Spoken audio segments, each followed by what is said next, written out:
Hi friends, ఎలా ఉన్నారు? నేనండి యామిని. నేనైతే బాగున్నాను. మీరు ఎలా ఉన్నారు? మీరు కూడా బాగుండాలని మనస్ఫూర్తిగా భగవంతుని కోరుకుంటానండి. ఈరోజు ఒక ఇంపార్టెంట్ యాక్ట్ చెప్తాను. ఏంటంటే ఆ యాక్టు పోక్సో యాక్టు. అది 2012లోని మనకి బాలబాలికల కోసం ఏర్పాటు చేశారు. బాలబాలికలు ఎవరు అంటే 18 ఇయర్స్ లోపు ఉన్న పిల్లలందరికీ కూడా ఈ పోక్సో యాక్ట్ అనేది వర్తిస్తుంది.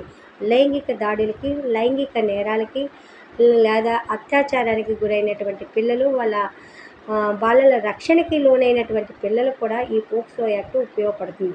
ఈ పోక్సో యాక్ట్‌లోని పిల్లలు డైరెక్ట్‌గా పోలీస్ స్టేషన్‌కి వెళ్ళి చెప్పలేరు కాబట్టి వాళ్ళ కోసం వాళ్ళకి ఒక ఫిర్యాదు బాక్స్ ఉంటుంది, లేదా ఆన్‌లైన్ కూడా ఉందండి. పోక్సో ఈ బాక్స్ అనే ఒక యాప్ ద్వారా వాళ్ళు ఆన్‌లైన్‌లో ఫిర్యాదు చేయొచ్చు, లేదా ఈ బాల్ విధాన్ అనే ఒక యాప్ ఉంటుంది, ఆన్‌లైన్ యాప్.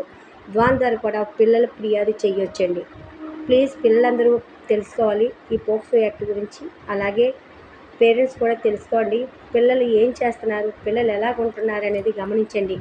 వీడు ఫోన్స్ ఇస్తున్నారు. ఫోన్స్ ఇవ్వడం ద్వారా పిల్లలు ఏ యాప్ చూస్తున్నారో, ఏం చేస్తున్నారో కూడా పేరెంట్స్ తెలుసుకోవట్లేదండి. ఈ పోక్సో యాక్ట్ మాత్రం ప్రతి పేరెంట్స్ తెలుసుకోండి. దయచేసి పిల్లల్ని మీ రక్షణలో ఉంచుకోండి. Okay friends, bye.